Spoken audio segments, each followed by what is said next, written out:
Hey y'all, what's happening? It's your boy IronBriggz, and no one asked for it, but I can give it to you anyways. My thoughts on the story of Cyberpunk 2077 Nomad Run. Now, my man Virgil here, when I first started this project, I was thinking about like, okay, probably some free choice in like how you progress through the story, what have you, but turns out this story is a lot more complicated than I thought it was going to be. That was just Act 1. Now, I see what they're doing here though, like having Virgil fuse with Keanu Reeves' character, Johnny Silverhand, yeah. So I understand what they're trying to do there because Shadow of Mordor did something very similar, and I anticipate it. I'm calling right now. I haven't looked at any spoilers. I haven't looked at any guides or like that, but I'm going to say that we're going to be able to implement some of Johnny's abilities. Is that the word I should be using? Yeah, I think abilities. Calling them, we're going to be able to use his abilities at some point in combat. But as for Night City itself though, this I like. This is exactly what I thought it was going to be.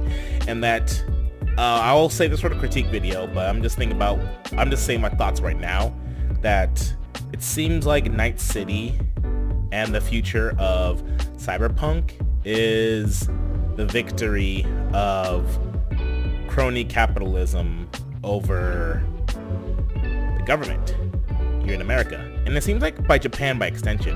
Because look, I mean, I'm not sure how you feel about capitalism itself. I mean, like, I think it's the most fair system that we have so far as a species of human beings. But, you know, debatable. That's just my thoughts.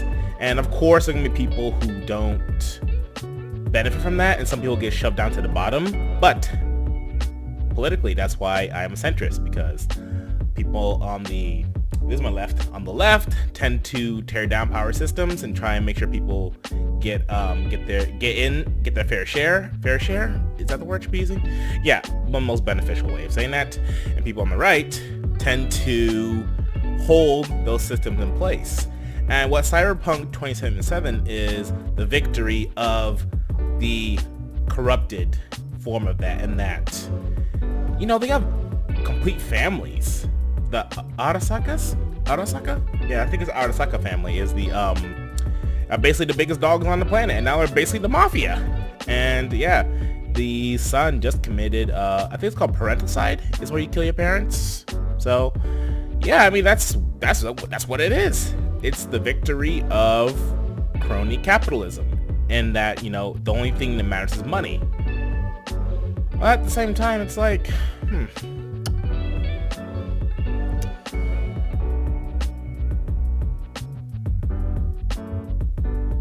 yeah, and it seems like people just kind of accepted that, you know? I mean, by 2077, most of us watching this video here are going to be old, gray, or dead. So, don't matter us too much. But at the same time, I see this, like, you know, the integration between machine and human beings, how that kind of, like, gets really, really weird. Especially that one dude we ran into. Ugh. That's actually disgusting. That dude was actually disgusting. I wanted to shoot him. Disgusting. My podcast, I really high discuss sensitivity personally. That's why I'm just cleaning stuff around here and all that type of stuff.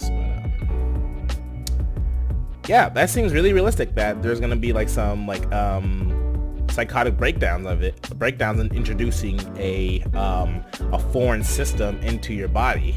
And what's going on with Virgil right now? That seems a little fantastic. But at the same time, keeping the comparison with Shadow of Mordor, they definitely have a partnership. And I'm thinking that Johnny Silverhand's gonna disappear, or he's gonna get his own thing, or he's gonna get his own like kind of robotic body or something like that, and then basically be taken out of Virgil's system. Or he's gonna disappear entirely as like kind of like a relic of the past, and you know. Actually, let's talk about Johnny Silverhand while we're thinking about it. Let's talk about Johnny Silverhand. Yeah, he's definitely one of those. I think what he represents is this really far left sort of like Yeah, he's a terrorist. At the end of the day, he's a terrorist. But like, you know, he's like, thinks, oh, capitalism is bad and all that. And I understand those people are out here today because we're writing about the future. We're not really writing about the future. We're writing about the present. That's what we're really writing about. So, yeah, that's what I think what Johnny Silverhand represents versus,